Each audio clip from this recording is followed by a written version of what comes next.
Hi, my name is Toks and I'm the nursery interior designer and founder at the Baby Cut Shop in Chelsea. And today we're talking about time management tips for busy moms. As you may or may not know, I've got four sons of my own and also run a business, so life gets really busy, and time management has become something that is necessary for me to function as a woman. And my first tip is in categorizing your life. I stumbled across this tip some 4, maybe 5 years ago, and I learned that if I don't divide my life into the components that are necessary for me or that are important for me, I was just going to keep spreading myself thin everywhere. So the thing to do is to identify 4, 5, maybe even 6 areas of your life that matter to you.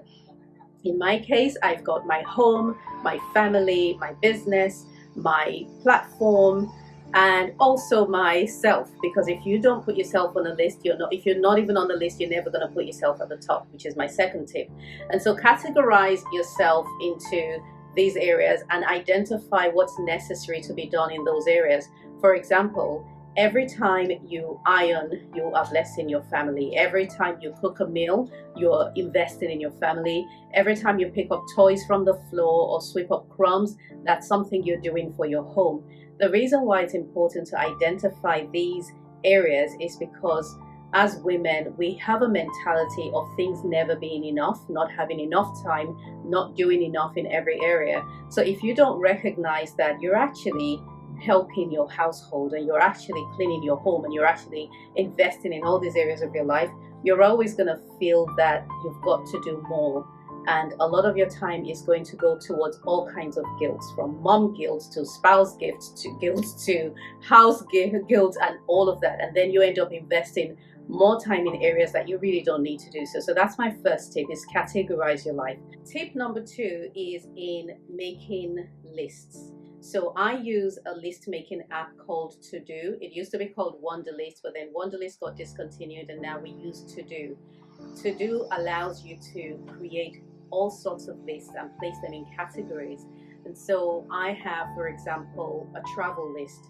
The reason I have a travel list is when I have had a long day and I'm exhausted and I know I'm traveling the next day, either for business, even if it's a 1 or 2 day trip, I will definitely be forgetting something that's important to me, like my charger or my headphones or what have you.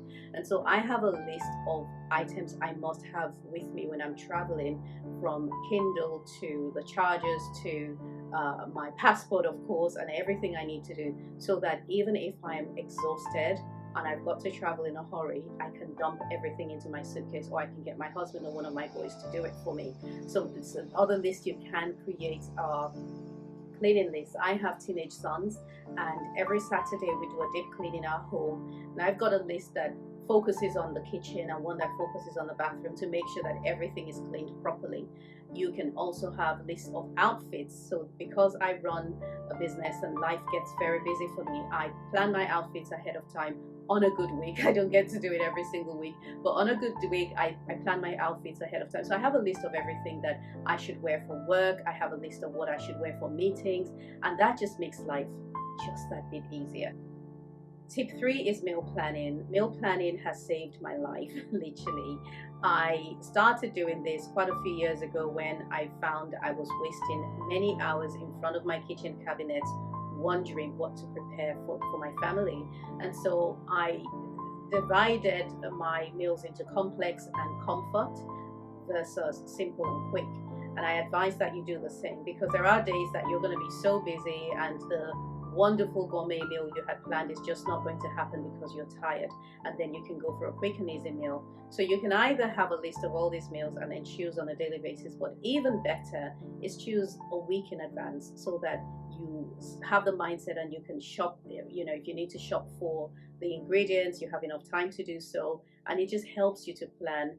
I resisted meal planning for years because I'm quite spontaneous as a person. I'm quite fun. I don't quite like rules. So I was avoiding that because I thought it was going to make me rigid and restricted. But actually, what it's done is it's freed up my time and it's given me a whole lot more time. In conclusion, it is so important for you to create time for you. I do that by making sure that the first few hours of the day belong to me. Before anyone wakes up in the morning, I'm up really early, usually get up between 4 and 4:30, so that I can have that time to myself. I can think, I can breathe, I can have ideas, I can read, listen to a podcast, just do things just for me. And it's important as women that we create that sacred space that no one else has access to but us. If you have found these tips to be useful, subscribe to our channel, but also we'll invite you to add your own tips in the comments below so we can learn from you as well.